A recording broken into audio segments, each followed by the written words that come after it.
A side, B side, what side are you on? Hello, Adam. Hello, Brooke. I'm trying to mix it up on you each week. No, I feel like that was like a not bad opening for like a 70s sitcom. Hello, Adam. Hello, Brooke. It's it's They have unresolved feelings. They can't understand what they're doing with their lives. it's basically Three's Company. It is. It's just we just had a random white woman involved. Oh my goodness. Um, I'm just saying. um, so what have I done since I've talked to you last? Oh, okay. So I told you last week I saw Jagged Little Pill, but I saw it a second time. Um, What? yeah, I went back on Friday night and it was just as good. I wasn't, it's just you being a lover of theater. Like Theater. Yes. sitting in a different seat, different Yes. angle. It gives you different viewpoints and things like that. And plus, there was a character that was the dad of the family. It was played by a different actor, so of course you've got a Yeah. different voice now and a different interpretation. And also, like the second time you see anything, it's different. Like you see different stuff every time. Yeah, well, and it's really funny because so I saw the show last Tuesday, and then last Wednesday we had one of the cast members come in and on the show and do an interview. And then on Friday when I saw it, I noticed not only is he one of the main supporting characters, he's also part of the ensemble the entire time on stage. Yeah. I would not have noticed that or paid any attention to that previously because he's Yeah. so good in the background with the ensemble, but then he's also amazing. Like he just fits right in the background. So he's just part of the ensemble. But then when he is one of the main supporting characters, you're like, oh, he's so good. Like I have seen the recorded version of Hamilton so many times that it blows me away that like some of the smaller characters are also the like extras in other scenes. Mm-hmm. Whether it's Samuel Seabury or especially the guy who plays uh, the lady's wife who then blackmails Hamilton. Mm-hmm. Like he shows up super early, but you Mm-hmm. don't realize it unless you've seen it a bunch of times. Right. Like he's just there, like dancing around with the book, and he dances around the book later, and you're like, "Oh, Shiza, this is the thing that happened earlier." Yeah. Yeah. So I really enjoyed seeing it the second time.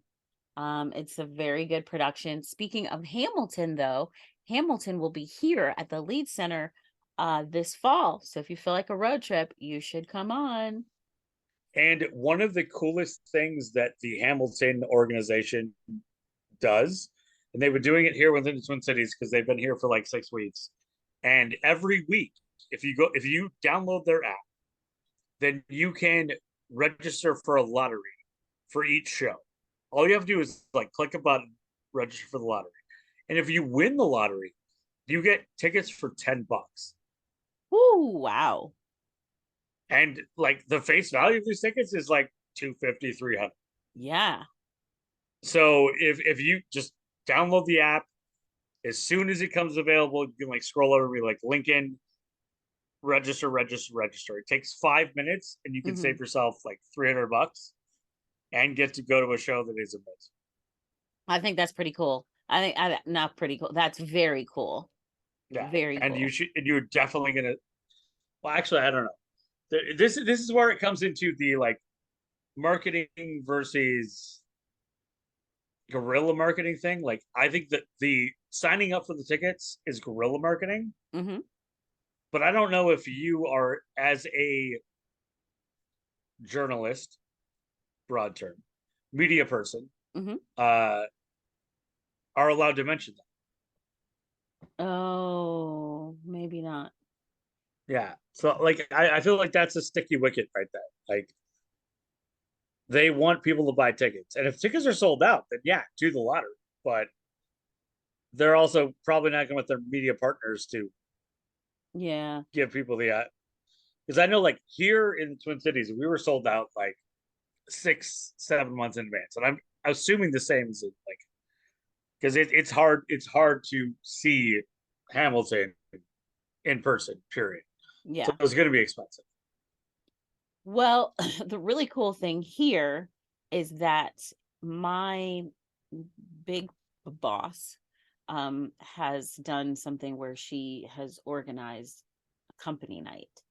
So we Hmm. all get tickets, which I think is pretty awesome. And so is it happening at the Lead Center? Yes. Don't I know someone else who's involved in some sort of advisory board at the Lead Center? I have heard a rumor that you do know someone that is involved in the advisory board at the Lead Center. I Um, mean, I know a lot of people at like I so. think you may do a weekly podcast with her. Oh, fair. Well, I do a lot of weekly podcasts. It's not true. The only reason this one is weekly is because I'm scared of disappointing Brooke. So You know what? You've been really good lately because there was a couple I of have. times where I thought I'm gonna have to kick your butt because you keep trying to put it off. But you've been really good lately. I have to give you that. Uh, that's why it's a good partnership because like I remember when I was running late when we were doing morning, I would have to get you coffee Uh-huh. Mm-hmm. because even though I was going to be late either way, if I showed up with coffee, I was less angry. you didn't yell at me right away. I waited till after the show and not during. Oh my gosh. Oh, but seriously, you should think about a road trip if you want to see Hamilton here at the Lead. I want to see Hamilton, but I also like my number one goal for this fall, and like there are so many things that can happen, like life can happen, stuff. But I would love, like, I want to come tailgate with you at a Husker game Oh, yes, absolutely. because I have dreamed of going to a Husker game since I was like -1. Because I was born in Nebraska, so I immediately am a Husker fan. And like Tommy Frazier and like the mid '90s, like I was in the backyard, like throwing the ball in the air, then running under it and catching it, pretending I was Tommy Frazier both times. I Do still don't you understand why. Like he was born too early. If Tommy Frazier played today's NFL, he would be good. mm, But they were like, oh, you just got to be like 6'4" and like throw it 5 yards. It's fine. It's like whatever. Like the dude can run. He was just man at a time. yeah. Well, you let me know like what week and I will talk to the company that I work for and see if I can get some tickets. Well, even if it's just like you do the whole like hanging out at the parking lot at the like pregame stuff, right? Mm-hmm, mm-hmm. Yeah, even if it's just that, like whatever.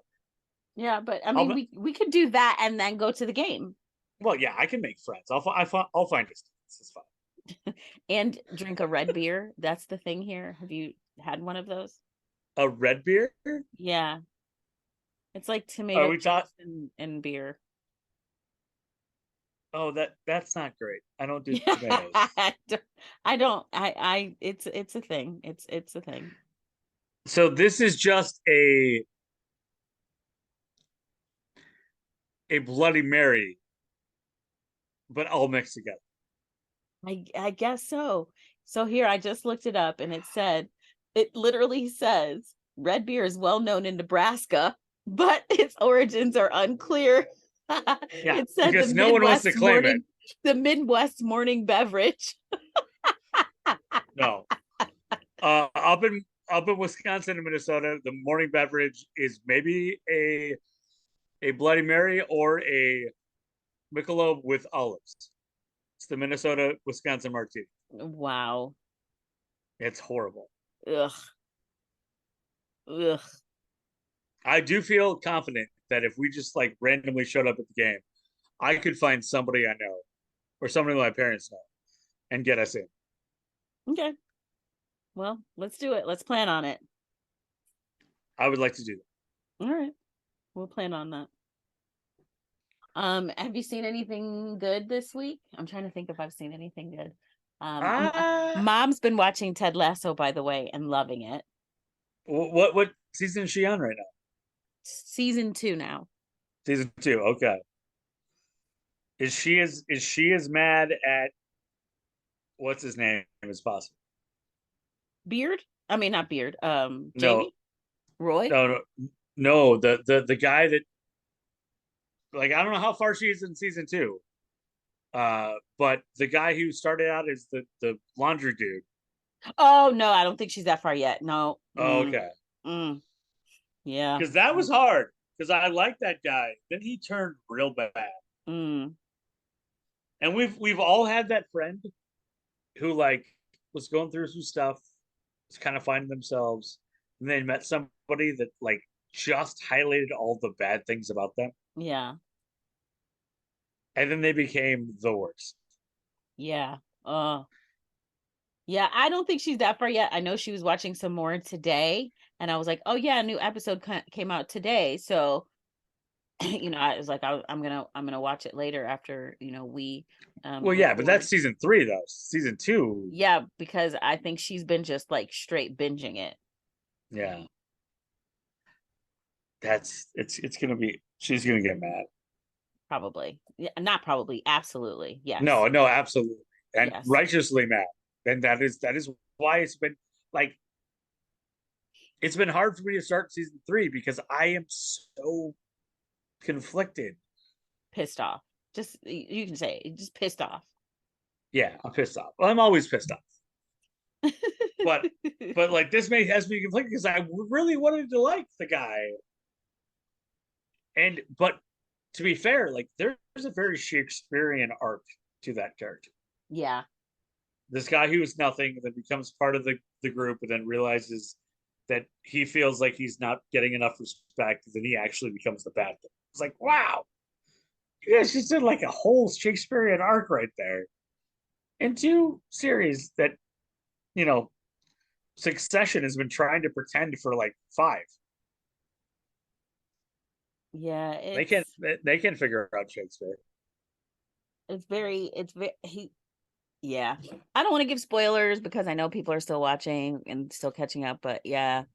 The writing on that show is stellar. It is some top-notch writing.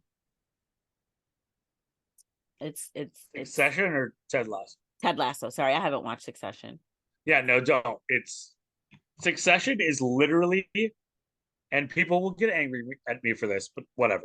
It is the Emperor's New Clothes. At this point, everyone has been told they have to like it, so everyone likes it, but no one can say why they like it because they don't actually know why they like it. Oh, okay. That is my opinion. There's Okay. It's not that inventive. Like, literally, we're at this point where, like, the plot lines are basically like Suits season two. Oh, okay. All right. But everyone's like, "This is the best show ever." We're like, but we've all said it's the best show ever, but no one can say why. Right. So is the Emperor just not wearing pants and we don't want to see it? Which is a legit reason. Like, we don't want to look at the Emperor without pants. Just really awkward forever. Oh Because then man. then are you rating the clothes? Are you rating the pants? To what's behind the pants? Like, that's just, it's a slippery slope. Oh my goodness. All right. So this is episode 134. Sorry, before I cut you off, my bad. What did you watch this week? I did not watch a lot. I watched, like, reruns of stuff that I've already seen.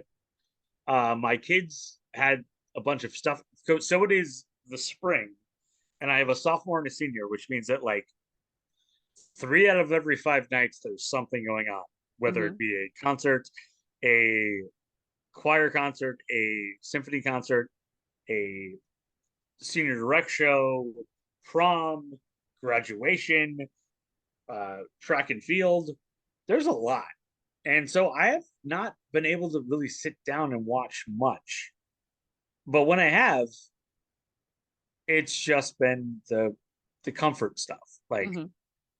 rewatching Midsummer Murders, and I Hmm. know we are at like season 24, and it's weird that I am the only person that has seen every episode ever that isn't actually British, but I can throw that on and it will help me relax.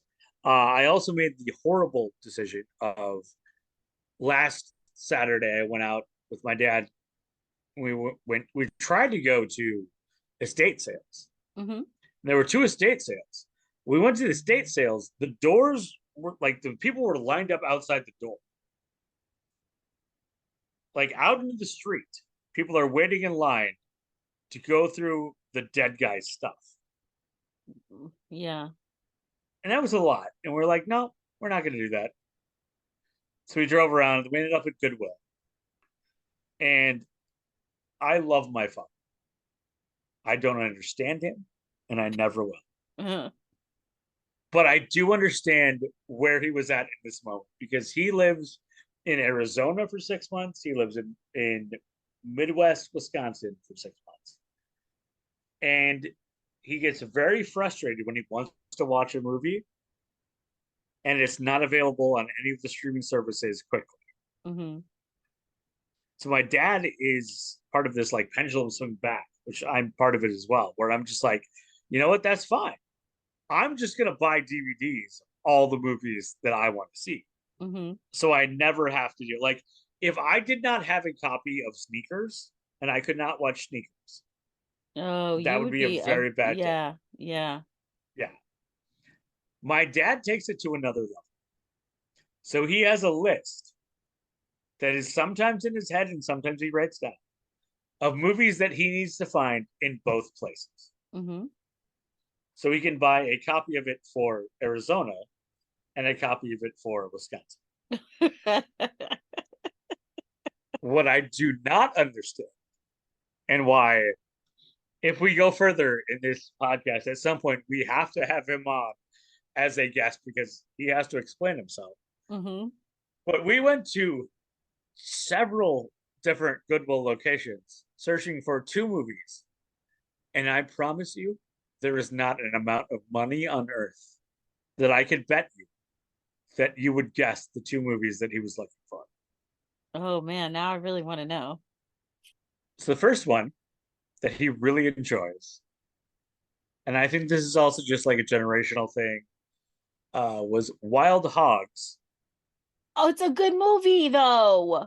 It is a good movie. It is a good movie. Do you need a copy in both Arizona and Wisconsin? I don't know. I'm with your dad here. I feel like you might need one. Fair, fair. The other one, which somehow is more inexplicable to me, was Hot Tub Time Machine, Oh, interesting. Okay. unrated. Got to be the unrated version because you can't Okay. get that on streaming. So he was able to find both of those, and then we literally had this conversation where it was like, I've already found all the things I'm looking for. I have to think of other movies. I was like, do you though? Hmm. Like, I feel like if you really wanted a movie, it would be top of mind. And so he's, I think at this point, he has 3 to 4 copies of both of those movies. So if anybody wants to borrow Wild Dogs or uh, Hot Tub Time Machine unrated, let my dad because he's got because whether you're in Arizona or Wisconsin, he's got 2 copies. And I should not judge uh, because I look at my DVD collection. I do the same thing. It was like shows that like if I can't find them, Mhm. I want them on DVD because I want to watch them when I want to watch them. Right. I'm very much a middle-aged white man. I should get my stuff right immediately. I shouldn't have to wait for anything. We gerrymandered the system to this point, so we don't have to wait. Oh, I love it. This is hilarious to me. This is so good. But so we went to actually it was nice because I got some stuff at Goodwill that has been sitting in my closet for 3 years. So that was good. Evidently, when you don't have a car, you can't put it in the trunk of your car and wait 2 years. You just put it in your closet and Right. like silently hate it. for no reason. Then I opened the boxes that I have not touched in 3 years. And I looked at them like, oh, I was like, no, you didn't even know this was gone. It's been in a box for 3 years. You clearly don't care about that t-shirt enough that you should be like, we should save this. I was like, Right. no, you don't. You don't need it. You don't. You got enough t-shirts, man. You worked at enough breweries and enough restaurants that like you got enough t-shirts. So that's what you got. Oh, I saw a picture of a concert that you were at for your son. Yes. My youngest did their symphony thing this weekend, which was super great at the St. Paul Symphony Orchestra, which is they always do such a good job just making it seem like real legit and organized. And what I did not realize is that he was playing the xylophone on a song that I know very well, but only from commercials. So, do you remember the old Beef? It's What's for Dinner. Yes. And then right after that, they would do. Mm-hmm. Evidently, that is a song from. It's called "Hoedown" from Rawhide. Raw. Which I Oh yeah, which that's I never knew right. was a thing.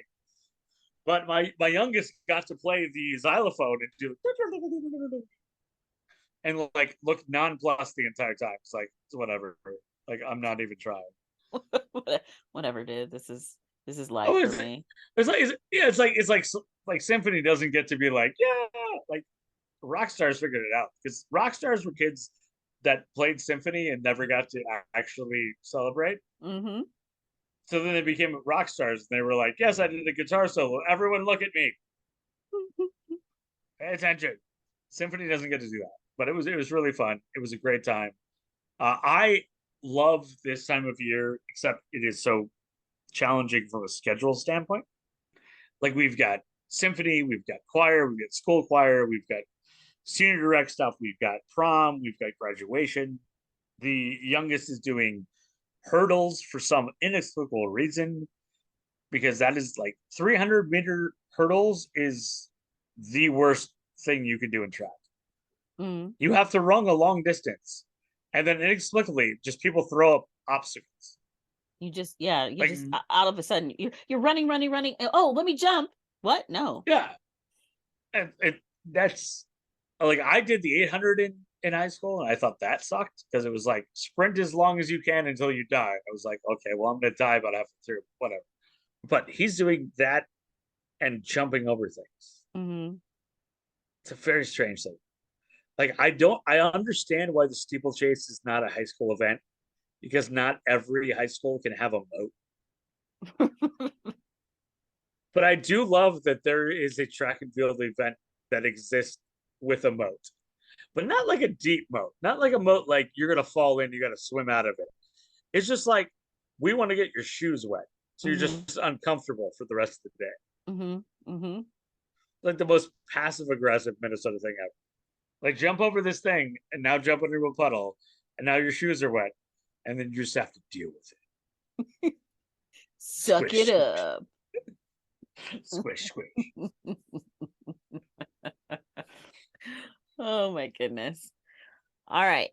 So now, are you ready? I don't know why I said it like that, but I mean, I am ready. You said it like we were gonna box, but I'm not gonna box you because that's not gonna work out well for me. I have been working out my arms lately. Well, you got a better reach, and also you're way more aggressive than I. Like every fist fight I've ever been in, I spent the first 5 minutes trying to talk my way out of it. So in a boxing match, that would just end bad. No, but that's a good thing that you've been using your words. You've been using your Well, words. yeah, until it's an actual boxing match, and then he's like the boxing guy is not going to be like, "Oh, tell me about that." All right, this is episode 134, which means you get to, well, I guess just keep rolling. We're just gonna keep rolling. You just keep going. All right. So we are for this A side. It is a certain time of year, and this time of year pops up all the time, and people ask like once a year. And because I spent a little time in Kentucky, people are like, "Oh, are you super into horse racing?" Mm-hmm. And I'm like, I mean, like, I don't, I've never raced a horse, but I feel like they would win. But they're like, "Oh, you were in Kentucky, so you probably were at Churchill Downs." I'm like, I wasn't. I wish I had. Mm-hmm. I had been promised by one of our fellow salespeople that if I stuck around, they would take me to Churchill Downs for the Kentucky Derby. I didn't stick around because of family stuff, uh, but I was really hoping to go. Mm-hmm. Ironically, for me, the biggest connection that I have to horse racing actually comes from my time in Massachusetts. So when we moved out to Massachusetts, we lived in the basement apartment of this gorgeous house where this little old lady was living in, and the basement apartment was really not even a basement apartment. I mean, the door was a three-quarter door. It was like a hobbit door. It was underneath the deck. Mm-hmm. We could not fit an actual mattress through the door, so we got like a air mattress for the first year of our life, which hindsight, newlyweds having an air mattress, probably not the best thing in the world. Uh, we also got like a couldn't get a couch, so we got a futon that I had to like carry up the stairs with myself. We loved the place. It was a block off of Revere Beach. It was gorgeous. Mm-hmm. But the train stop that I would go to whenever I wanted to go to downtown when I was working at Cheers, or if I wanted to get later when I was working at Lycos or Sun Life, I would have to hop on the train at Suffolk Downs. And Suffolk Downs was an old school, like horse racing track that had been around since the 1900s, like Mm-hmm. early 1900s. And it was one of the first places that one of the most famous horses of all time raced at. In fact, it Ooh. was a place that he got seen by the person who would eventually recommend him to be bought and become a gigantic hero of the early 1900s. Also, it's 2003. We're in Boston, and a movie is coming out. A movie that deals with this horse who was first seen at Suffolk Downs. So for me, when I think about the biggest horse race, which is happening this Saturday, which the broadcast will start at 1 p.m., the horses will not run for 6 hours. Maybe at 7 p.m., they will do something, but they will milk this all day long. It is the most egregious milking of an event of all. Yeah. Like the Super Bowl at least happens for like 3 hours after they're done. You've got, like the Masters. The Kentucky Derby lasts like a minute and a half, Yeah. and they spend 6 hours talking about it. And I'm disappointed because I have talked to like when Brooke, did you ever get to go to Derby? No, I'm really disappointed. I've been to Derby parties, but never to Derby. Yeah, I've never been to Derby, but I guess when we were both there in the early 2000s, so like 2006, 2005, 2006, 2007, there were a lot of people in the sales staff who were recent graduates, but were also from Louisville, who would talk about how the entire weekend was this huge thing. Like you go on Friday, you go on Saturday, you go on Sunday, you hang out in the infield, like you kind of dress up, but basically it's just like Woodstock for horse people. Mm-hmm. And they raved about it. And one person that we used to work with, Jesse, is still going every weekend. And I see them on Facebook, on the Instagram. Like they've got 4 kids. Like they're still doing the entire like Churchill Downs Mm-hmm. thing. They were out on Thursday for like some breakfast thing with the kids. It is an entire cultural event for Yes. Northern Kentucky. And I Mm-hmm. really wish that I had gone. I did not. But as you mentioned, you've been to parties. I've been to some parties too. And honestly, I think Kentucky Derby parties might be the best sports related party that you can go to. One, Okay. because you get to dress up and you're kind of expected to dress up. Yes. And you got to wear a big hat if you're a woman, like a big crazy You got to hat. wear a big hat, and like the guys got to like do like at least like throw on a jacket or something. Maybe like a tie, but like it Drink a mint was, julep. which they're not good. They're not good. I've never had one, so I'm glad you said that. They're not good. They're just meh. There's real meh. So the Kentucky Derby is a cultural event for Kentucky, for Northern Kentucky, Southern Indiana, Illinois, Ohio. Like it is a thing. Like everyone has to show. And for me, that was never a thing that I understood because I Mhm. never went to horse races. I had never seen a horse race until I was in Massachusetts, and I didn't even really care all that much. Mhm. Like when I was a kid, we never watched the Kentucky Derby. Like you grew up in upstate New York. Did you guys make No. time to watch the Kentucky Derby? No. No. If it was on, you'd watch No. No. I don't remember ever like even really thinking about Derby until I moved to the South. it. Yeah, it's not a thing anywhere else, and that's a scary thing to admit to people from Kentucky Hmm.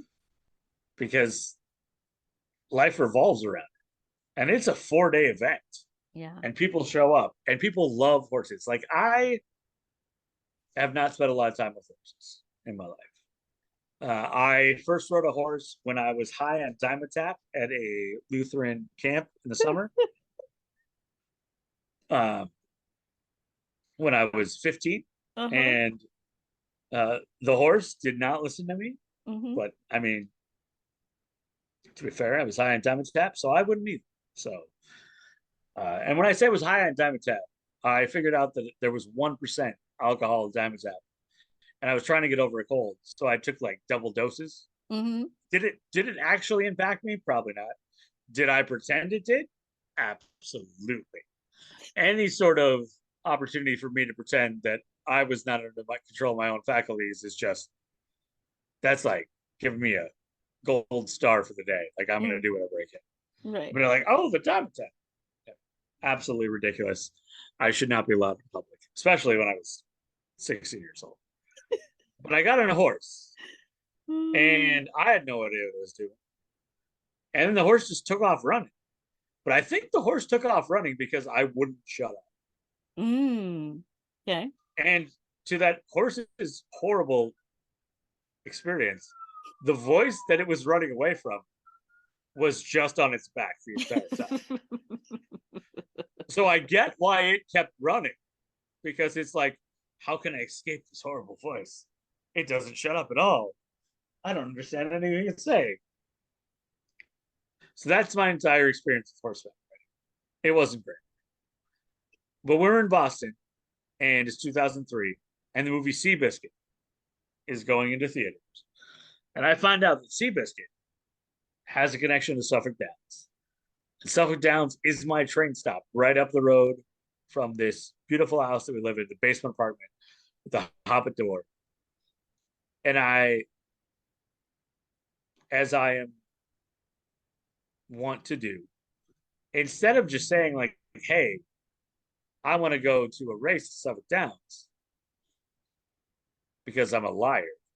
And I usually it's just easier for me to lie than to say the truth. I'm like, oh, I got a work thing. And I went to a race at Suffolk Downs to see the horses. Yeah, why would you lie about that? Okay. No, that's like this ain't therapy. I'm not paying you enough. So, but yes, that is a fair question, and it's something that we are dealing with currently at therapy. Why do you just make up stories and lie instead of saying the truth? Yeah. Okay. I'm totally 6 feet tall. Oh, yeah. So I went to a show or a show. I do that. Like I call Everything's a my show. sons everything. Well, and also like every practice is a rehearsal. Like it is embarrassing to text my my son who was doing the 300-meter intermediate hurdles, and I'm like, so how was rehearsal today? It's And he's like like, it's what? practice. It's called practice data. It's like, I was, but you were rehearsing for the event, right? I mean, like I can't admit that I'm wrong, so I just doubled down and lied. Uh-huh. But Suffolk Downs blew me away. Like I walk in, I'm trying to figure out. Like I've never been to a racetrack before. I have no idea what I'm doing.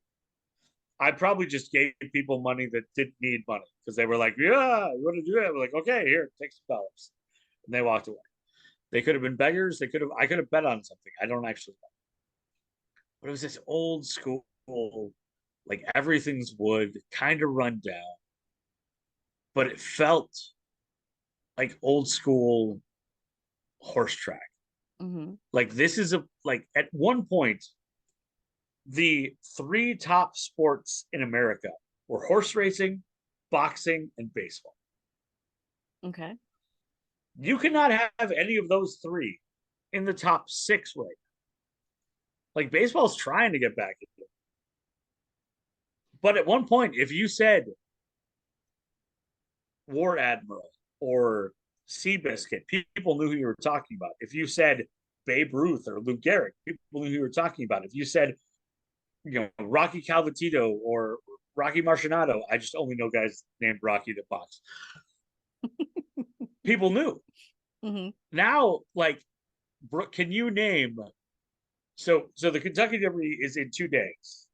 I could not tell you any of the no.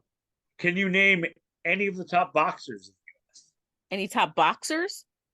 Yeah, like not dogs, but like people who punch. I mean, I don't know. Conor Because McGregor? No, he's MMA. Um, exactly, no. Floyd yeah, Mayweather, is he still fighting? he's not. He's Oh, older than both of us, but he could beat me up immediately. One punch, I okay. would crumple like a folding chair.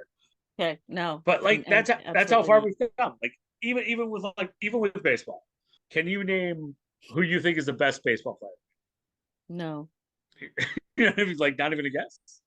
I couldn't even venture a guess for baseball. No. Fair. So that's how far we've come, and that sets the stage for the A side of today. As I've been thinking about Kentucky Derby happening this weekend and how much I would have loved to have gone with Kathy and her family, and who to this day, like I feel like if I called them up and said, "Hey, I'm going to the Kentucky Derby. You guys want to meet me there?" 100% she would. Absolutely. Good Mm-hmm. people. Mm-hmm. I helped their oldest daughter move out of the dorms by carrying a stupid mini fridge down way too many stairs, Mm-hmm. but it was a good time. But they would be there, and I wish that I could have gone to the Kentucky Derby because they go every year. Like they Mm-hmm. get it. They're like they know all the places to go. For me, it's not something I really understand. However, in 2003, when I'm in Boston and everyone is talking about this movie about this horse, and I'm like, okay, horse movie, my friend Flecko or something, it's gonna be fun. I actually got to see Seabiscuit in the theater in Boston on Boston Common with my wife at the time. We went to the movie because it had a connection to Boston. And the best part about that is, like in the movie, they really don't talk about the Boston connection, but all anyone could talk about in the lead up to the movie when you're in Boston is like, oh, Seabiscuit was here first at Suffolk Downs, and that's where they get seen. That's why. And then like the movie happens, it never gets mentioned. Everyone's like, no, it's okay. Like we know though.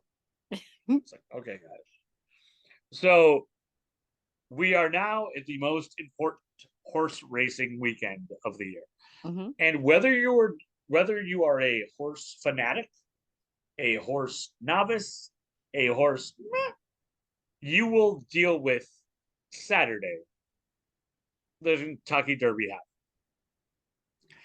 And the most famous horse that I identify with, probably because he is a little undersized, doesn't listen well, and has a lot of attitude, is Seabiscuit. Mm-hmm. So today we will look at probably 10 to 15 little known facts from the movie Seabiscuit. And the Seabiscuit movie is available on Roku. and on Hulu if you want to pay money. So it's not completely not free. Right. It's pretty close. But let's be honest, like you don't come to the A side for movies that you can see easily. You come to the A side for movies You that you need the want to pay attention challenge. to. You want the Yeah. challenge. Like if it was easy, you'd be like, whatever. We don't need to do that. So Hmm. here are 10 to 15, maybe 20 reasons or interesting things about Seabiscuit that you might have not known. Okay. So in the movie Seabiscuit, which came out in 2003, the horse who played the role was actually a Nepo baby because he was a descendant of the real Seabiscuit as well. Oh, cool. So I mean, I'm sure there are other horses being like, "Oh, he just got the role because he knows somebody." You know what I mean? Nepotism in Hollywood. Yeah, nepotism in Hollywood, not shocking. This was the late 90s, early 2000s, where you had some guys that were just absolutely destroying it in their careers. You had Tobey Maguire, who's like, dude's the Spider-Man, but also like actually kind of being in like Oscar-worthy movies. You had Jeff Daniels, Big Lebowski, uh, total comeback from being shot repeatedly in Speed and then blown up. That was not a great start, but like he finished the 90s out very well. And then a guy whose career that I wish, I know I say this a lot, but I'm a middle-aged man who's just hoping to someday be on screen. Chris Cooper had a 5-year period where he was the best supporting actor in so many films. And he came out of nowhere. He was an American Beauty dealing with, am I like what is my attraction level? How am I dealing with my neighbor and all that stuff? He got a best supporting actress for this one, Hmm. or best supporting actor for this one as the trainer, uh, and he had this 5-year period, and he's been in a lot of stuff since. But like his sweet spot was so good. It was like Oscar movie after Oscar movie after Oscar movie for like a 4-year period. Hmm. And I'm not asking a lot. Just like I'll do it in a 2-year. Just give me like 2 movies. He had a bunch in that period. It was so good. So the movie itself is based off a book, as many great movies are.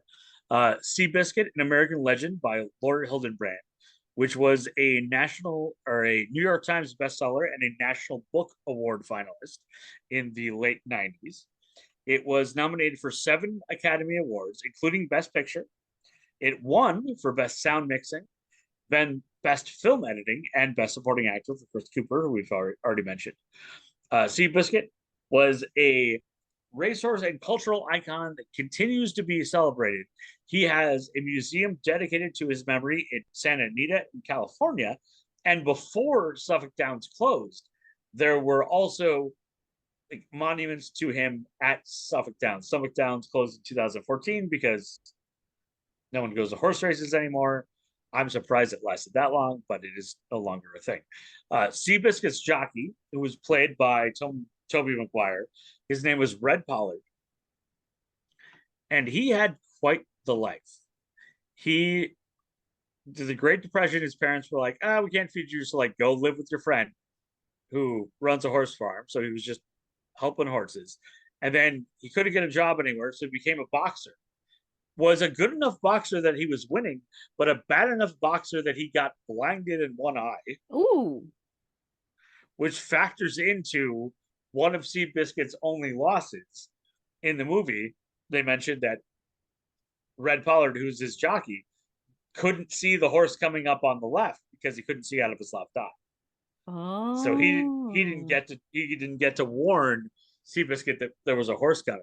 But the thing is, Seabiscuit, and this is one of those, is it made for movie moments? Is it a urban legend? Because it happened before the movie. But is it a little too good to be true? Seabiscuit would run alongside another horse, but he wouldn't pass that horse until he could look him in the eye. What? So No. Yes, no, this happened in the movie. It happened like anecdotally in real life. So War Admiral was the Crown winner, like the grand poobah of all horse racing. And he looked it. He was giant. He was this giant horse, just muscles on muscles, and like, oh, whatever. Seabiscuit looks like that horse's little brother. Mm-hmm. And Seabiscuit is winning all these races on the West Coast.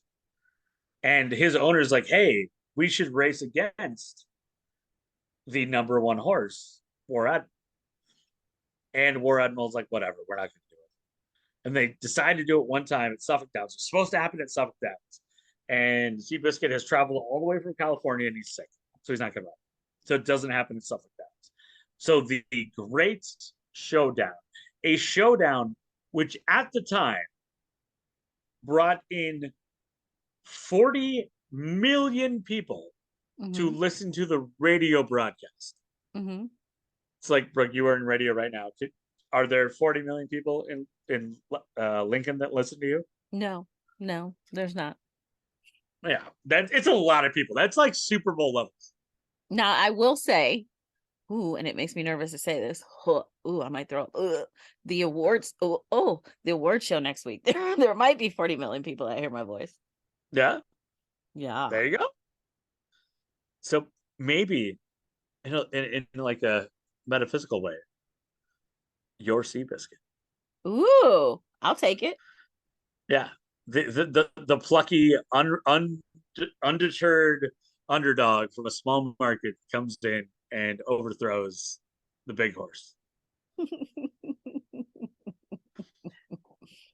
Anyway, in the final race, which was listened to on national radio and had an estimated 40 million listeners, Seabiscuit beats War Admiral, but he only beats War Admiral because, and again, this is where like it's hard to separate fiction from reality. Mm-hmm. But Red Pollard could not ride Seabiscuit that day because he had a broken leg. So he got his friend who was a Canadian, and like we all trust Canadians, that's fine. As his Canadian friend to ride the horse, but he told them, he said, Seabiscuit has to look him in the eye before he passes, or he won't pass. That's wild. So Seabiscuit gets the lead, and the jockey remembers what Red Pollard has told him, and literally slows the horse down because he knows that Seabiscuit has to look War Admiral in the eye as sort of a fuck you, I guess. Sorry, moms. He looks him in the eye and then immediately takes off. He's like, "Watch this," Is this true? and takes off. Really? This is what the story says. I Okay. don't know if it's true, but it's a hell of a good line. Yeah. And then to play that out further, Red Pollard could not ride Seabiscuit in that race, but later he rode Seabiscuit against the same jockey in one of Seabiscuit's last races. And the jockey who had ridden Seabiscuit against War Admiral waited and wanted to race Seabiscuit head to head. And he said, I want Seabiscuit to look my horse in the eye and then we'll see who's better. Mm. Seabiscuit looks the horse in the eye and just dusts it. Like, whatever. Like, F you, man. Which is why I think Seabiscuit is the most Boston of all horses. Mm-hmm. Because, yeah, he spent some time at Suffolk Downs, but after living in Boston for 3 years and a place that I would absolutely love to live again, the fact that a horse would slow down, look you in the eye, and then speed off Yeah. is That's absolutely a baller every move. Boston driver. That's a Boston driver if I've ever seen it. Oh yeah. Yeah. So, Seabiscuit is available on your streaming services. If you have Fubu, it's already on there. You can rent it on Apple TV. I would say that if you're like me and my dad, this is definitely a movie that you could buy for $1 at Goodwill and never regret having in Go your to the collection. estate sale. So go to the estate sale, go to Goodwill. I mean, maybe not Wild Hogs, maybe not Hot Tub Time Machine, unrated, but definitely Seabiscuit. So if you see that one, pick it up. And that is the A side. And all of the links and details to reviews and all of the breakdown of the film will be available on our website, A side, B sides, podcast.square.site. I was gonna say, did you forget? I probably did for a little bit. All right, there we go. That's the A side. So this week's B side, not a jockey, not a horse, but he did run. He did escape. Does that count? I mean, run like you stole it, I guess. Run from the law, like yeah, like he ran from the law like Seabiscuit ran from the, I don't know. Anyway, this week on the B side, I was really trying, but it just wasn't working. All right, so this week on the B side, sometimes the segue has no way. there was no way. There was no way. This week we're talking about Ronnie Lee Gardner. So Ronnie Lee was born in Salt Lake City, Utah on January 16th of 1961. He's actually the youngest of 7 children. Dan and Ruth are his parents. Dan, like we've seen several times in the past, was a bit of a drinker who left the family. We've seen this before too. He actually left the family to start another one. I don't know. Was he so intoxicated he forgot he had a family and was like, hey, I'd really like a family. Let me go get married and start a family. No, see, what you're ascribing to logic is not something that happens to drunk males. Yeah. I don't think he realized he had one family or a second family. He just did some stuff. And later it was described to him that he had 2 families. And he was like, oh, that's why. Okay. I've been traveling back and forth a lot because I've got 2 families. Yeah. And I was like, oh, maybe I should have just, spilled my seed upon the ground. Bible. So when Ronnie Lee was about 18 months old, his parents divorced. And then about 6 months later, when he was about 2, Ronnie was found wandering the streets completely alone and malnourished. He was taken to, no. So he's, of course, taken in, and child welfare workers filed a fail to care petition that granted the state. They basically took custody from the parents and granted custody to the state. Yeah. He was later, though, returned to his mom. His relationship with his dad was very troubled. His dad didn't believe that Ronnie was his biological son, and he would like throw it in his face like a lot. Probably hence the other family. I don't know, but you're the one that started the other family, not your wife. So, okay. Anyway. Yeah, but we're the first guy that like inexplicably blamed the one spouse for having the other spouse. Right. Yeah. I mean, logic does not often apply to romantic relationships, and especially men. If, well, yeah, that too, especially not that. Although at one point, there's like a 5-minute period when they're really drunk where they start to make sense. Then everything after that is worse. Then it's all blah incoherent mess, yeah, right? like if you get like that 5 minutes, it's like you can actually understand someone's feelings. They will never remember it, but so now remember, Ronnie is the youngest of 7, so he was pretty much raised by one of his older sisters, and unfortunately he was allegedly abused by his siblings sexually. Sometimes he and his older sister Bonnie would run away, and they would go to what was referenced as a hobo camp to seek refuge from the abuse that they were seeking, and that they were receiving from the family. When he was 10 years old, he ended up addicted to drugs and was given access to alcohol. He and his brother Randy were actually arrested for stealing cowboy boots and put in juvenile detention. He recalled that his father Dan came to take his brother Randy home, but left him behind. Oh. So Ronnie Lee's mom ended up remarrying to a man named Bill Lucas. And Bill, she's got great taste in men, because Bill, he had been incarcerated in Wyoming in 1968. So he's the youngest of 7 until his mom and Bill add to the family 2 more, becoming a family of 9 children. Ronnie Lee actually really admired Bill Lucas, who used Ronnie as a lookout when he would go terrorizing, burglarizing homes. That's the stepfather you need right there. That's a male figure right there. By his early teens, Ronnie had been in and out of juvenile detention centers for a number of different reasons, including one time for involuntary commitment at the Utah State Hospital in Provo. As a small boy, he'd been described as someone that had enough fight in him to earn respect. He said himself, I was a nasty little bugger. So while I mean, he was, like, good on him for knowing himself, I guess. yeah, yeah. So while he was during one of his stints in and out of, detention centers and things, he was at Utah State Industrial School in Ogden. A man named Jack Stat, who was actually living with Ronnie Lee's brother, Randy, visited Ronnie Lee. Ronnie Lee and Randy had met at a bus stop and paid Randy $25 for oral pleasures. Oh, no. Mm-hmm. I mean, I'm just saying, like, my threshold would be a little bit higher, 25. $25. Yeah, that's not quite that much. So when No. Ronnie Lee's released from the school in 1975, he stays with Jack Stapp. Social workers, of course, have to check on him, and they note that the men in the house dressed a lot like women. Officially, Jack Stat became a foster parent to Ronnie Lee and Randy. Ronnie Lee said that Jack liked to perform the oral pleasures on them. And he said, I thought it was a normal part of life.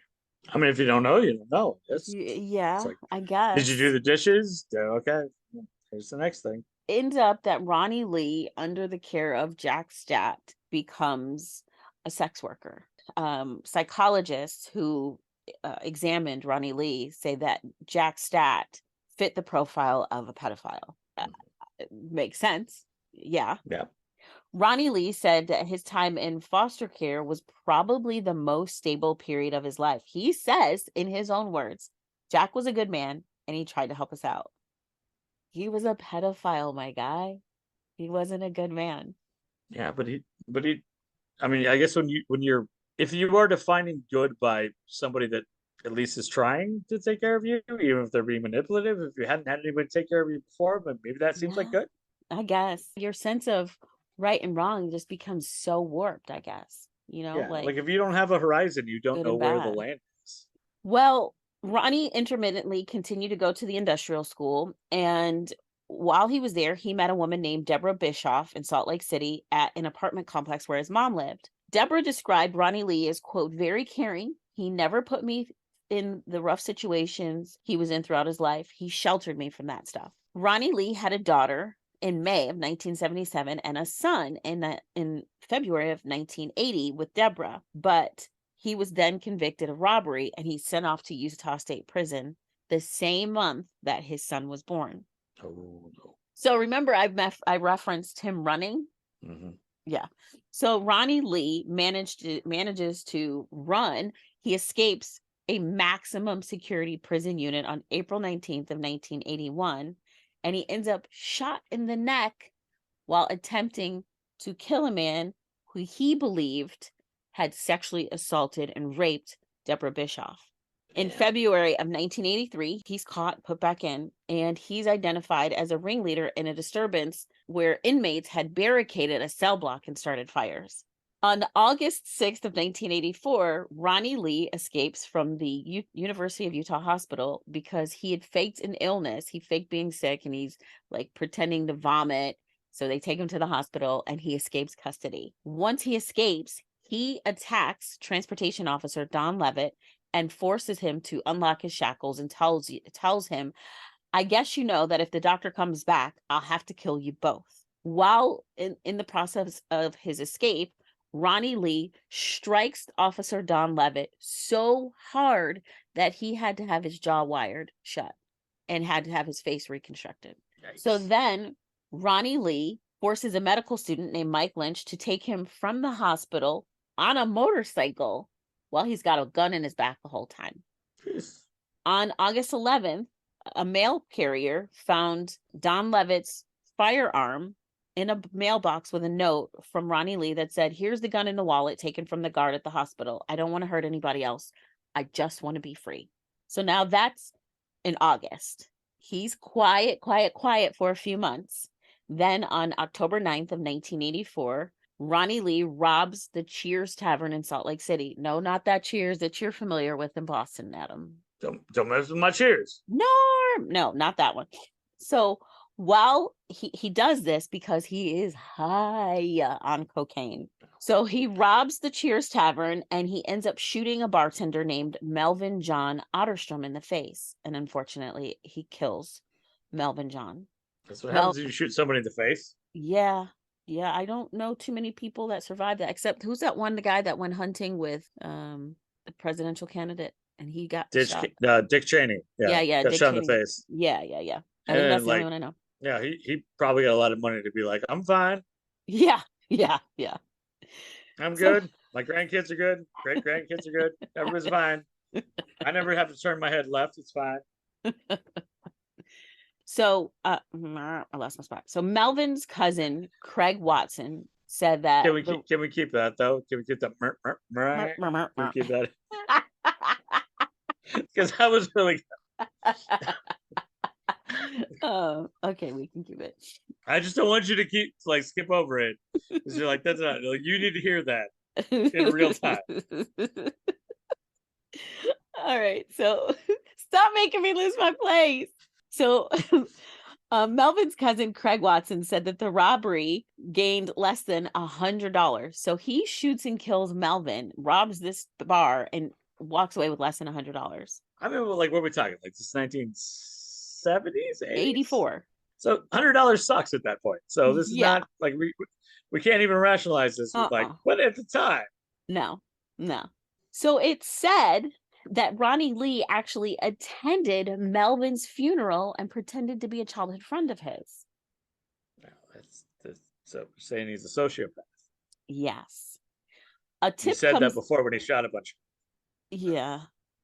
A tip comes in to police a few weeks after the funeral, and it says that Ronnie Lee is at the home of his cousin. It was some like aunt who was like, no, he did not. He left the dishes in the sink. I'm calling the police. Nope. No. She's like, he didn't show up at this funeral. I'm not ruining the funeral, but I'm gonna call tomorrow. Oh yeah. So the police, of course, find him at his cousin's house. They arrest him. And, when he's being questioned, he says that the shooting occurred because Melvin put up a fight. But there's no evidence to the fact that Melvin had put up any kind of fight. So there's nothing supporting this claim. And also, it's the 80s. You don't just get to shoot people that put up a fight. No, not even. Still not okay. Anytime. No, it's not okay. You're robbing a place. You're in the wrong. It's not the 1880s. Right. You're in the wrong, here's dude. I was like, oh, he put up a fight. I was like, oh, okay. Well. He put up a fight. Well, that's well, I totally get it then. Should have known better. I mean, like, kind of on him, I guess. You all right? So Ronnie Lee is held in custody and he's given a $1.5 million bond. Man. The getaway driver of the robbery, a guy named Darcy Perry McCoy, actually testifies against Ronnie Lee. Because Darcy was like, I ain't going to jail for you. If I was going to hire a getaway driver and like the options were like Joe Smith or Darcy Perry McCoy, definitely Darcy all the way. Darcy 100%. That guy's been running for stuff his entire life. So during the trial, on April 2nd of 1985, Ronnie Lee tries to escape again. So he smuggles a revolver into the Metropolitan Hall of Justice at Salt Lake. Jim Klein. How did that happen? Yeah. And who was like, oh yeah, here you go. Here's my revolver. So Jim Klein. Darcy, obviously. Darcy's already made a lot of bad decisions. Not Darcy. Darcy's like, nah, I'm done with you. Jim Klein, who's a firefighter on the Salt Lake City Fire Department, he thinks that the gun was actually given to Gardner as he was being escorted into the courthouse from the underground parking lot. Oh yeah, but what is that? Is that here nor there? Like, thanks, Jim, for your like theory, but did you do anything? So Ronnie Lee as he's attempting to escape, is shot in the chest by a guard named Luther Hensley. Ronnie Lee then wounds another person, an unarmed bailiff named George Kirk, who is nicknamed Nick.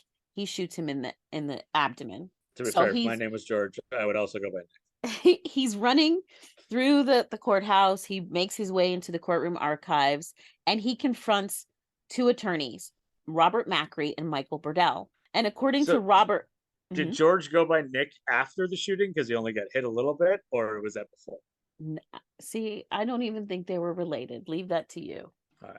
I'm just saying he changed his name to Nick because he only got a graze. George Nick Kirk is his name. Stop it. He got nicked by a bullet. While Ronnie Lee is confronting these attorneys, Robert Macri says that Ronnie Lee pointed the gun at him, and he changed his aim, and he starts pointing the gun at Michael Burdell, who was actually there doing like something really cool. He was doing some pro bono work for his church. So Burdell, with the gun pointed at him by Ronnie Lee, yells, "Oh my God!"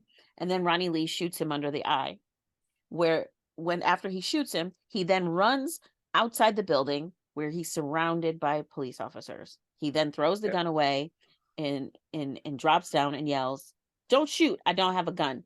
Yeah, don't shoot now after I've shot like 8 people. So this is why we know this happened like 40 years ago, because that guy would have got like riddled with AK-47 bullets. Yeah. I'm sorry, maybe.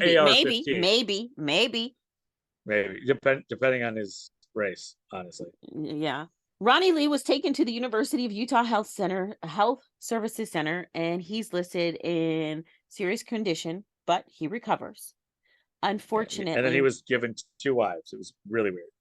Shut up. Unfortunately, Michael Burdell passes away 45 minutes later. He's in surgery at Holy Cross Hospital, and he passes. The guy that gets shot under the eye? Yes. Yeah. The attorney that gets shot that was doing pro bono work for his church. Yeah. The unarmed bailiff, Nick, aka George Kirk, he's initially listed in critical condition at LDS Hospital. Fortunately, he survives the surgery. There's a big search of the courthouse, and a bag of men's clothing is found in the basement under the women's restroom sink. Prosecutor Bob Stott believes that Ronnie Lee's gun had actually been taped to a water fountain on the first floor. Now, remember, the firefighter, Jim Klein, thought it was passed to Ronnie Lee while they were in the garage. Well, this prosecutor thinks that it was taped under the women's sink. So somewhere, somehow, that gun got in, and he knew where it was. Yeah. Either way, not like 4 stars for the security. Yeah. So remember, the getaway driver, Darcy Perry McCoy, he actually managed to get out of Dodge too, and he's found unarmed and arrested about a mile away. His sister, Karma Jolie Hainsworth, was sentenced to 8 years in prison for delivering the clothes and the messages in preparation for the escape attempt. But the identity of the person who provided Ronnie Lee with the firearm, not ever been known. We still don't know. Not at that time. I do love that the getaway driver at least got away a little bit. So, State Corrections Director William Vickery, he cleared the actions of any of the prison guards who escorted Ronnie Lee, but he said, "It's not my guys." But Salt Lake County Sheriff ND Pete Hayward, his name's ND, aka Pete, he said that the guard who shot Ronnie Lee should have kept shooting until Ronnie Lee was dead. There's a review found that the guards were inhibited from shooting because Ronnie Lee was using a hostage as a human shield. So that's why that one guard was not able to shoot. Mm-hmm. Sheriff Hayward, Pete, said that the escape attempt appeared to be well planned and blamed the security breach on the layout of the Metropolitan Hall of Justice, which allowed unrestricted access to areas where prisoners were transported. Yeah, that's got to be it. Was it like anybody could have done a better job? Just architecture. So Melvin John Otterstrom, he was a mountain climber and a veteran of the 19th Special Forces Group of the Utah National Guard. He survived by his wife Kathy and a 5-year-old son named Jason. Michael Burdell was a Vietnam veteran, a former engineer, and a member of the Samam Church. He was survived by his girlfriend, Donna New, who would go on to advocate against Ronnie Lee's execution. Interesting. Ronnie Lee is diagnosed with antisocial personality disorder, and in June of 1985, he pleads guilty to the murder of Melvin Otterstrom, and he receives a life sentence without the possibility of parole. At one point, he starts to threaten that he's going to disrupt any subsequent court hearings, because he's upset that he's being required to wear a leg brace that would lock if he attempts to escape again. Oh my gosh, they're taking precautions to make sure you don't escape again. You're going to disrupt all the hearings. Shut your face. Yeah, you tried to escape recently, so kind of on you, dude. So the guards are like, dude, you might want to behave in front of these jurors, because they kind of hold your fate in their hands. So you might want to act right. District Judge J.E. Banks instructs the jury on October 22nd of 1985. I think we started in June. Sentencing, the penalty phase is October, that they had the option of a verdict for the lesser offensive manslaughter if they found that Ronnie Lee was under mental or emotional distress when he shot Michael Burdell. Now remember, he's the one escaping. He's the one that confronts these attorneys. He's the one that shoots them under the eye, but he's under mental distress or emotional stress. Whatever. You caused the emotional distress. Right. The jurors deliberated less than 3 hours and found Ronnie Lee guilty of capital murder. He's sentenced to death, and his choice for death is execution by firing squad over lethal injection. Legislators in Utah had actually eliminated the firing squad as a method of execution in 2004, but convicts who were sentenced before that date, like Ronnie Lee, could still select that option. Since 1980. Okay, so what would you choose? Firing squad or lethal injection? Oh. I feel like firing squad would be faster. I feel like lethal injection, worse. I feel like it's faster but more painful, whereas you kind of drown and suffocate with lethal injection. So here's my thought. I can intimidate people with guns and insult them. I cannot insult a syringe. So if I taunt them enough with enough vicious you're not going to mockery, taunt 5. If there's 5 guards, you're not taunting all of them enough to miss. I mean, I got more of a chance than the syringe. And then they're just going to reload and do it again. Do they get, I guess that's the question. How many times are they going to try? How many jokes do I have to have? I think it's till you're dead. 10? I don't think there's I feel like they miss twice, then you should be able to be like, I'm good. I don't know that 5 fully trained people are going to miss you twice. Exactly. So if he misses twice, it's kind of like a reprieve. Yeah. And all right, you take those odds. Like I said. Okay, according to crimemuseum.org, it doesn't matter if everybody misses, because then one dude just will walk up and gets to shoot you in the head. Ah, okay then. So, but I mean, at least you get that minor victory. For what, 30 seconds? I mean, that's all you got. An extra 30 seconds might feel like the world. Yeah, no. And also those 5 dudes that missed you, you used to be like, you guys should never be part of this again. Shame. No. I don't want that extra 30 seconds looming over me. I'm good. I mean, if that's what I got, if I'm facing the firing squad, am I going to mock those 5 dudes and hope they all miss? Absolutely. How about this? Let's not do anything that's going to get us the death sentence. Well, you don't know. Sometimes, what if I quantum leap into somebody else's body? It wasn't me. But what am I going to do? Got to plan these things out. Hopefully, you quantum leap out before it happens. Anyway. How messed up is that? I am 42 and concerned about quantum leaping into people's bodies. That's a whole different episode. So in 1976, or since 1976, only 2 other people have been executed by firing squad in the United States, and they both happen to be in Utah. Gary Gilmore and John Albert Taylor. John Albert Taylor said he chose a firing squad to embarrass the state. Ronnie Lee said that he did not want to attract attention and simply preferred to die that way. His quote was, "I'd prefer to die of old age, Your Honor, but if that ain't possible, I'll take the firing squad." Yeah, it's not happening. Not happening. I mean, like, honestly, given the same situation, I'd be like, I don't really want to get old. It's fine. Like, I've already got back problems. I mean, like, let's just time and place. Firing squad 65, 75. Cool. Let's do it. Oh man. So Ronnie Lee's incarceration, he was then Utah's youngest inmate on death row. There was a hearing held in February of 1987 where Ronnie Lee and other inmates claimed that the unconstitutional confinement in unsanitary conditions with poor food, they were suing like the state. On October 28th of 1987, Ronnie broke a glass partition in a prison visiting area and ended up having sex with a woman who was there to meet him while other prisoners cheered him on and barricaded the doors. Wild. That is so wild. I mean, sometimes we get by with a little help from our friends. I mean, I, that's just, yeah. I mean, love conquers all.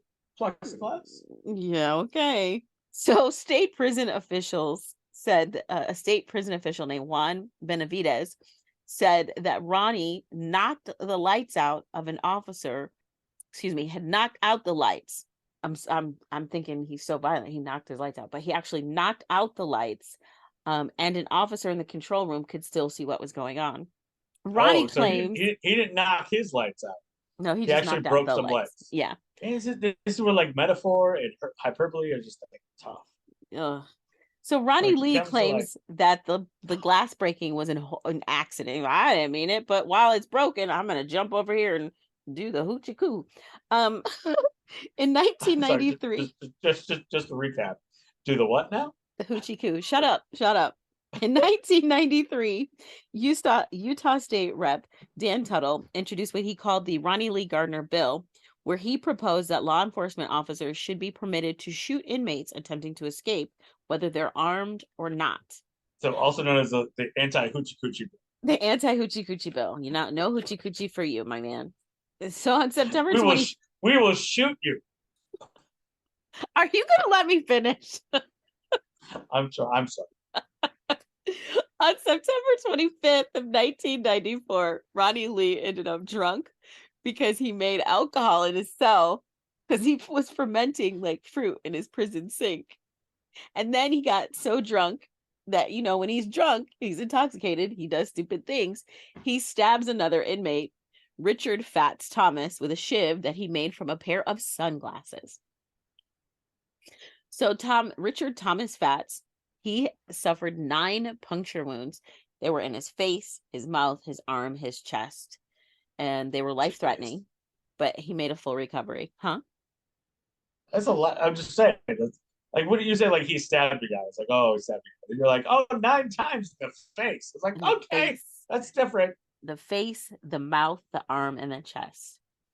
Yeah. Even though Fats survived the stabbing, Ronnie Lee was charged with another capital crime under a law from 1974. Even though this is happening in 1994, there was a law that was put on the books in 1974 in Utah that reserved the right for prisoner attacks by first-degree inmates to be charged with a capital crime. I think there's a lot of laws from the 1970s or 1770s on the books in Utah. Yeah, I'm sure there still are. I'm sure there's laws from way before that. You can, at least in my understanding, there are no non-state owned liquor stores in Utah. Yeah. Oh, interesting. Okay. The state owns all the liquor stores, which just takes away like paying positions for ne'er-do-wells. So there's actually no precedent in the United States for a death penalty that was carried out for a crime like Ronnie committed. So the constitutionality of the law was actually challenged, with his defense attorneys calling it stale and anachronistic. And the charge against him was actually thrown out by the Utah Supreme Court because the victim didn't die. Because you can't commit a capital crime, you can't be charged with capital murder if the victim doesn't die. In February of Good, 19 good job, guy, for a living. Jeez. In February of 1996, Ronnie Lee threatens to sue to force the state of Utah to execute him by firing squad. He told a judge in 1991 in a hearing that he was motivated by his children to seek the lethal injection, but he later changed his mind as they became older. He said that he preferred the firing squad because of his Mormon heritage. Ronnie Lee also felt that lawmakers were trying to eliminate the firing squad in opposition to popular opinion in Utah because of their concerns over the state's image in the upcoming 2002 Winter Olympics. In 1998, you know who led that whole thing was Mitt Romney. are you being serious? Yeah, no, Mitt was the head of the Olympic Committee for Utah for that. Okay. I get what you're saying. Yeah.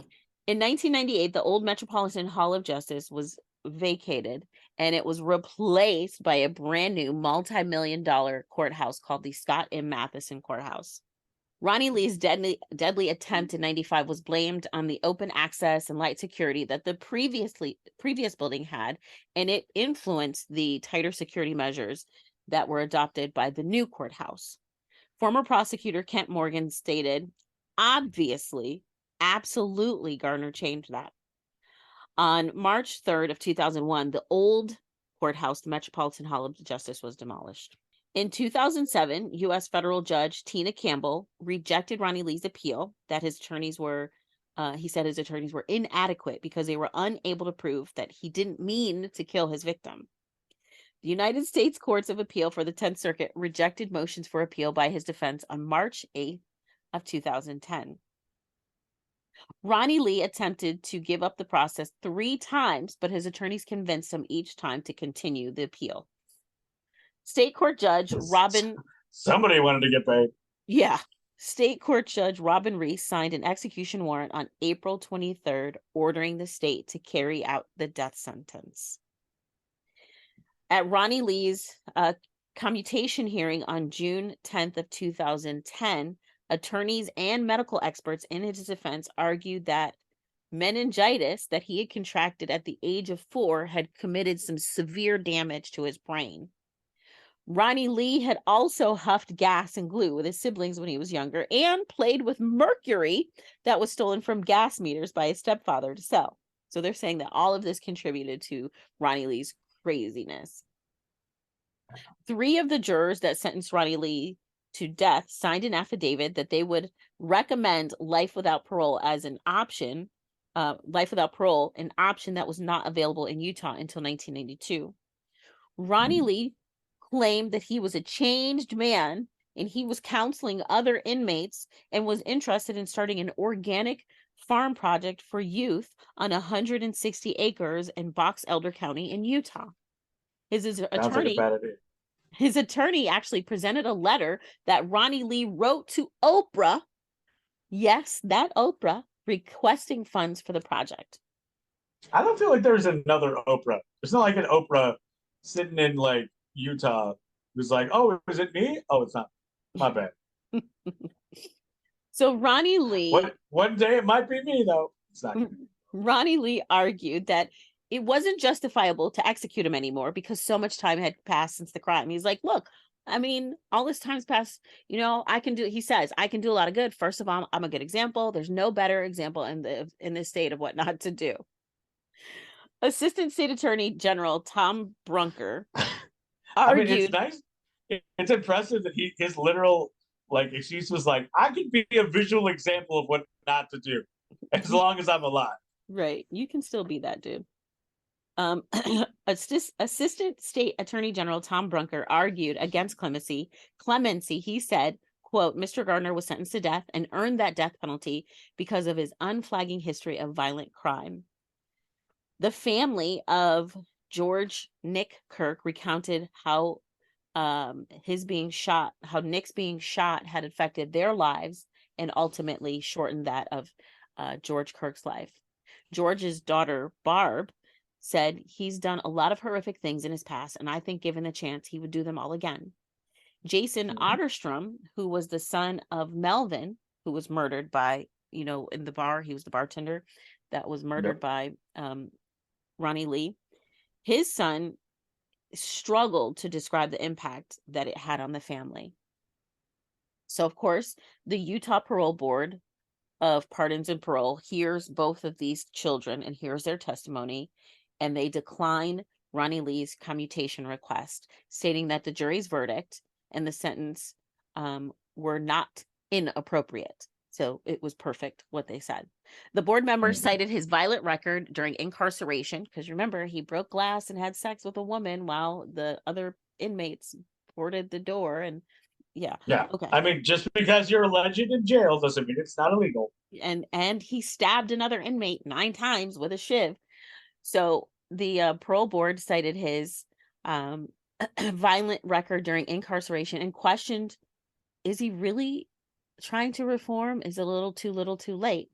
Ronnie Lee revealed at the hearing that it was Darcy Perry McCoy who had actually given him the gun in the courthouse that he had used to murder Michael Burdell.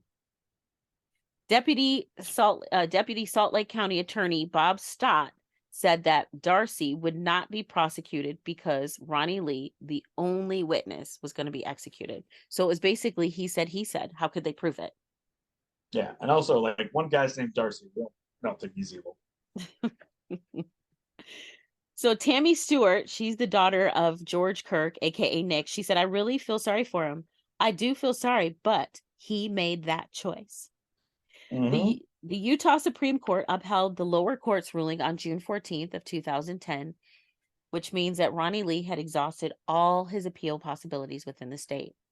The U.S. Supreme Court turned down final appeals on June 17th of 2010 through a court order indicating that dissenting justices Stephen Breyer and John Paul Stevens would have granted a stay of execution, but they weren't, they got to have the whatever majority votes, and they didn't. Yeah, it's gotta be 5-4, and they were like 2-7. So, like, sometimes sorry. I would also date me, but if I'm the only vote for that, it's not gonna work.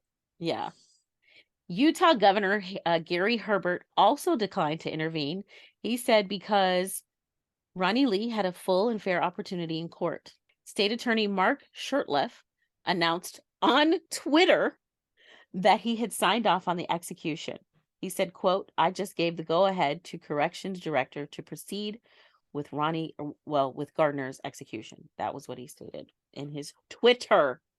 Like, what hashtags did he use? Like hashtag sorry not sorry, hashtag justice, hashtag I'ma do what I do. Gotta do me. Opponents of capital punishment gathered at the Utah State Capitol to hold a rally during the final appeals process. The protest was actually attended by Ronnie Lee's family and was organized by Utahns. I didn't even know that was what you called them. Utahns for alternates to the death penalty. I thought they were called Utes. Maybe for short. I was like, is it Utah University of Utah Utes? That's probably just for short. I'm gonna call them Utes. Okay. The protest actually included the support of Brian King of the Utah House of Representatives, who had pledged to urge the legislature to reconsider the use of capital punishment. The family of Michael Burdell, murder victim of Ronnie Lee, had also appealed on Ronnie Lee's behalf, stating that Michael was a pacifist who would have opposed the death penalty. So news from around the world, of course, came, and they were everybody was interested, and they raised the issue of blood atonement because Ronnie Lee's citation of his Mormon roots in selecting the firing squad. Some followers that's a religious rule, not a government rule. Yes. Some followers of Mormonism were taught that murder is so heinous that the blood of the offender must be spilled to pay for their sins. Hence why he picked the firing squad. Many things that Joseph Smith did, he just rewrote a little bit of eye for an eye. Yeah. The day before Ronnie Lee's execution, the Church of Jesus Christ of Latter-day Saints condemned the idea of blood atonement as a way to salvation, and they released a statement saying so.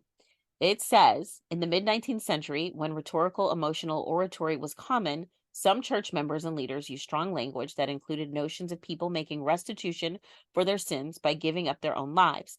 However, so-called blood atonement, by which individuals would be required to shed their own blood to pay for their sins, is not a doctrine of the Church of Jesus Christ of Latter-day Saints.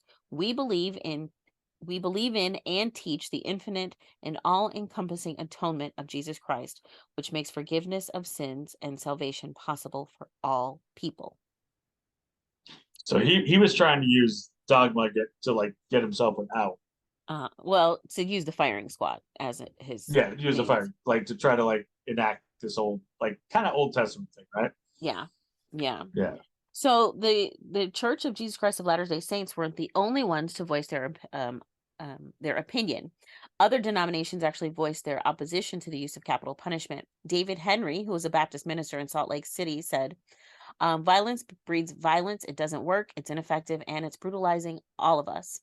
Keith O'Brien, who was a Catholic cardinal for the Roman Church in Scotland, later used Ronnie Lee's case to describe the culture of vengeance in the United States. Wow. Thanks, guy from Scotland, just parachuting in with an idea. Yeah. It looks like the support for capital punishment in the U.S. has actually declined since the 90s, but the majority of people in Utah still support the death penalty, or they did in the time period leading up to Ronnie Lee Gardner's scheduled execution. In 2010, they also haven't figured out that they shouldn't have a basketball team named the Jazz.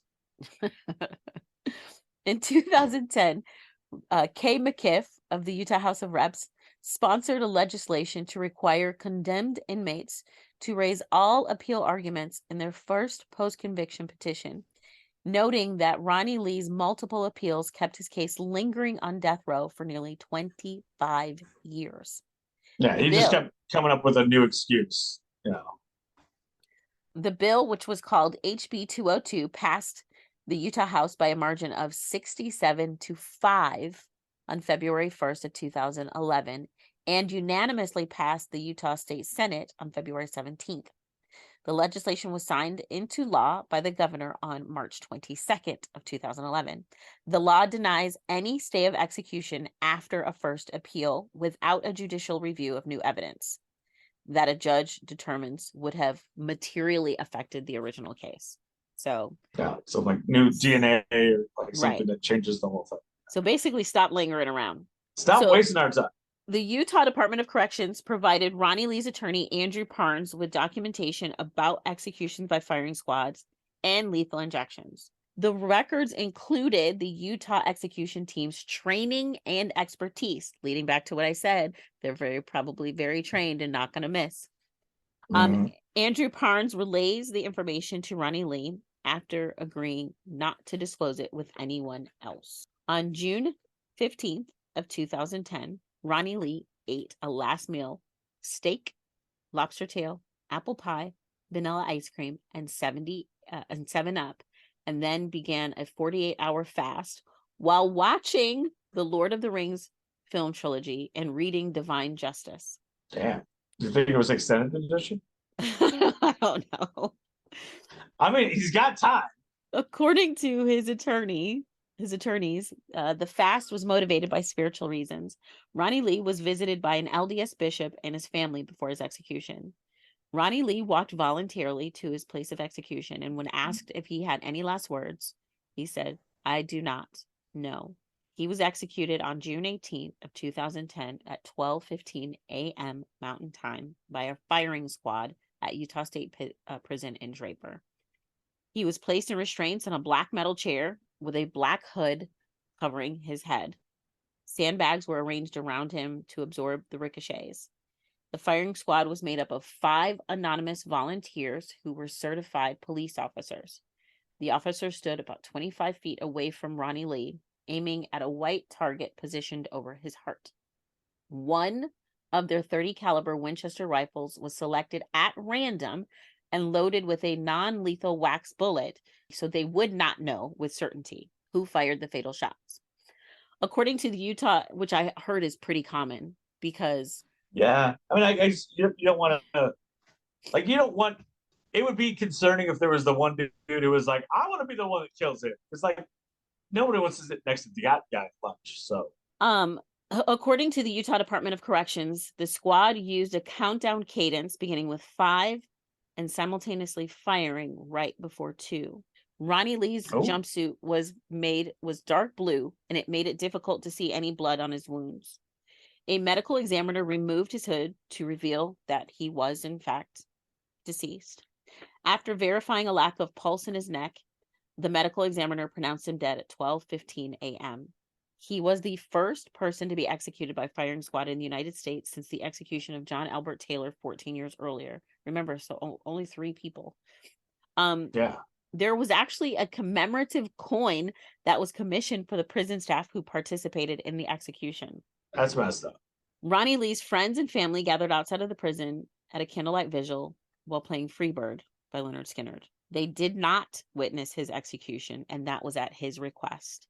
Some of them did wear shirts with his prisoner number 14873. His body was cremated and released to his daughter and taken back to Idaho with family members. Ronnie Lee's brother, Randy, has become a very outspoken opponent of the death penalty, often wearing Ronnie Lee's prison jumpsuit to anti-death penalty demonstrations. And there you go. That is the story of Ronnie Lee Gardner and the B-side. So they sang Freebird? They played it. Yeah.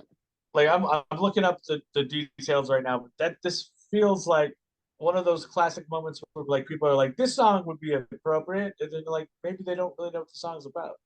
The lyrics tell the story of a man leaving a woman because he cannot bring himself to settle down with her. He expresses he does not want to hurt her. There are too many things he wants to do before committing to a relationship. Is this really the song that you think? Like, I don't know, like Amazing Grace, right? Swing Low Sweet Chariot, like right. a little more appropriate. Oh my! God forbid, but if anybody sings a song at my funeral that does not fit, I will come back. Oh my gosh! Like I don't want anybody being out. I don't want anybody being out there being like, oh, bringing sexy back. No, he's dead. You sing sexy back at my funeral, I'm coming back. Oh my gosh! Well, I mean, then I guess they would be right, huh? Because you came back. Yeah, I did. Just be like, I'm not sexy. I'm leaving. And then I'm out again. Peace. I'm dead. I'm back. I'm out again. Oh my gosh. But there you go. I didn't realize that we didn't like just line people up and shoot them anymore because we just do those in schools now. Oh. Ooh. Dang. Yeah, all sorry.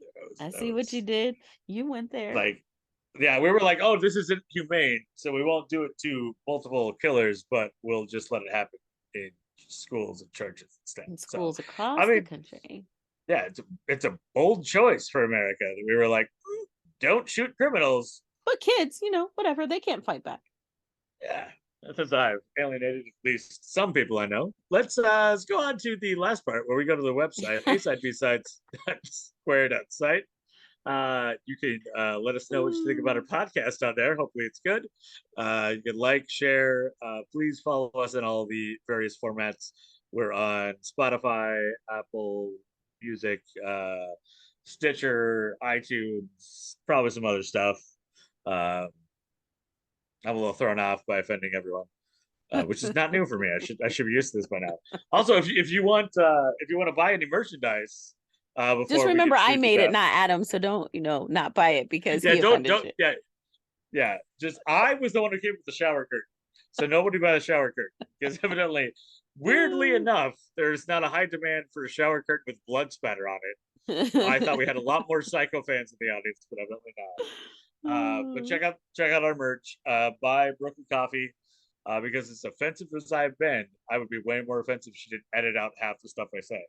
So just it could be way worse. So buy her a coffee at buyscoffee.com. Yeah, I don't get anything else. No, you got it all. You covered it. All right. Thanks, Adam. And also just all my my personal social media are on our website, so come at me there. All right. Thanks, Adam. Thank you, Brooke.